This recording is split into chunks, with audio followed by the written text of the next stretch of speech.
Pessoal, beleza? Tudo bem? Tudo jóia com vocês? Voltamos aí para mais uma aula nossa aí do nosso CHC, o nosso curso de História completo. Como vocês podem observar aqui, são 5 para 1, mas é o que? Domingo, professor, é 5 para 1 da tarde? Não, você não pode observar, mas já está de madrugada aqui, 5 para 1 da madrugada do domingo, no dia 5 de julho de 2015. Beleza, pessoal? Estou falando baixo por causa disso mesmo, ok? Mas o ritmo é o mesmo, o ritmo é frenético aqui, o nosso CHC. Pessoal, então, aquela ladainha toda, curso de História completo, exatamente isso, o nosso CHC, o nosso curso de História completo. Para quê? Para concursos vestibulares e também o tal do pré-militar. Oh, meu professor, né? Militar serve sim, exatamente isso. O e-mail historiacomp1@outlook.com. Facebook, isto está. Celular para mensagem 3291650267. E o site, o curso de história completo.webnote.com. Professor, que aula você vai falar hoje? Que conteúdo você vai falar hoje? Você vai chegar já na fim da escravidão hoje? Você vai falar sobre a proclamação da República? Não, ainda não, tem muito chão ainda para percorrer até lá. Professor, nossa aula é demorada demais, mas o curso é completo. Para você chegar na hora da sua prova lá e falar assim, puta merda, o professor não explicou isso não, mas eu vou explicar. Ok? Aqui eu explico. Ok, beleza?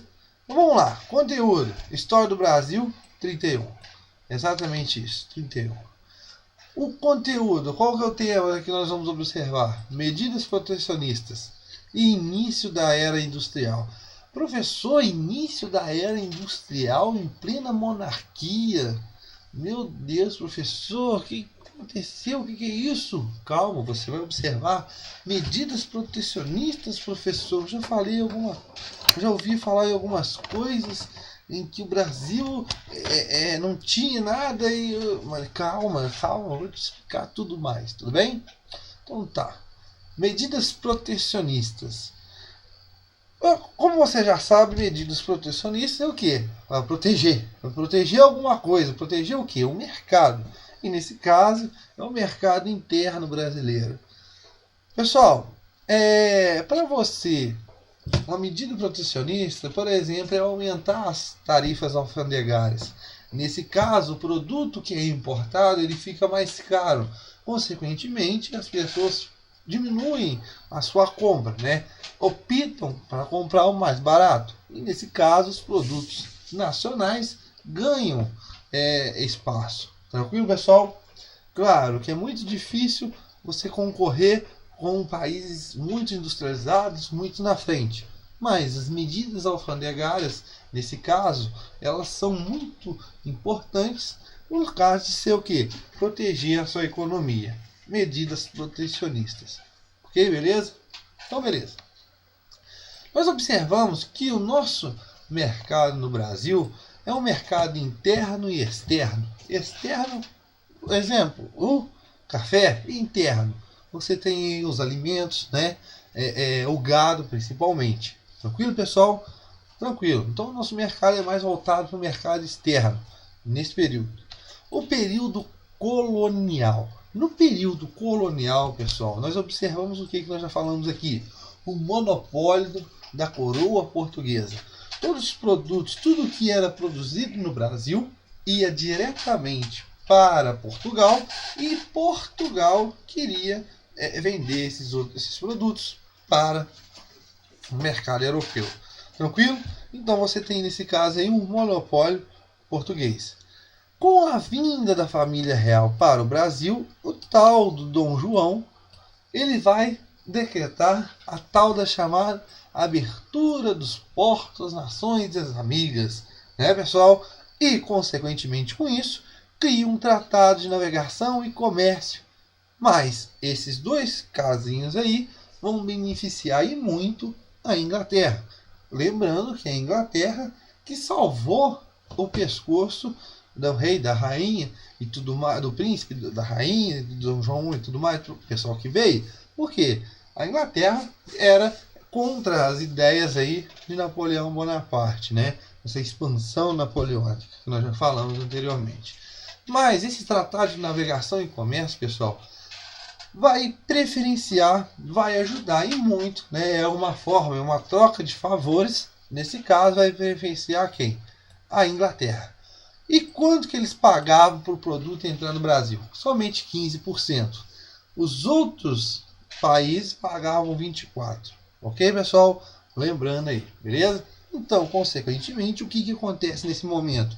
Os produtos, você tem uma enxurrada de produtos industrializados e, consequentemente, o mercado interno, né? Se tem o mercado interno, ficar muito fragilizado por causa disso. Beleza, pessoal? A independência, você tem a independência e tudo mais. Dom Pedro I assina vários tratados.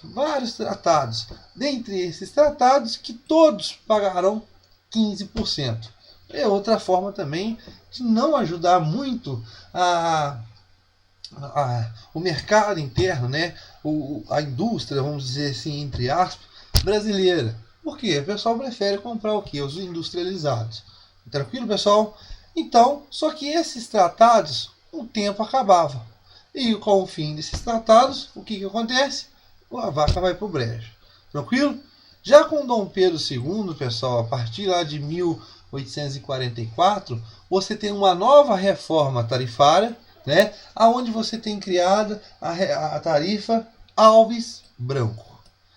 Pessoal, essa tarifa Alves Branco, ela é muito importante porque ela é esse tal do protecionista. Por quê, professor? Olha quando é que essa taxa vai se elevar. A 30%.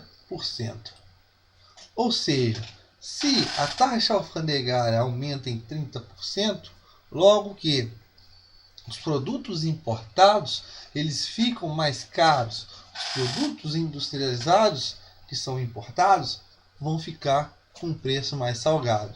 Ou seja, é uma nítida e real medida protecionista. Tranquilo, pessoal? Mas qual que é a ideia de aumentar tanto essa tarifa alfandegária para os países? E qual que era o objetivo disso? Tinham dois objetivos. Primeiro, melhorar as finanças. O Brasil estava com as suas finanças no buraco, né? Não tinha dinheiro quase nada, né? E outra coisa, estimular a indústria. Por quê? A partir do momento que eu tenho a facilidade de industrializados entrar no Brasil, o que acontece com a minha indústria, que é vamos dizer, uma indústria primitiva? Você tem aí, no caso, indústrias artesãs e outras coisas, uma indústria muito primitiva, muito rudimentar. Como que ela vai competir com uma Inglaterra da vida industrializada, com as máquinas e tudo mais? Você tem o quê? Uma dificuldade muito grande na indústria nacional.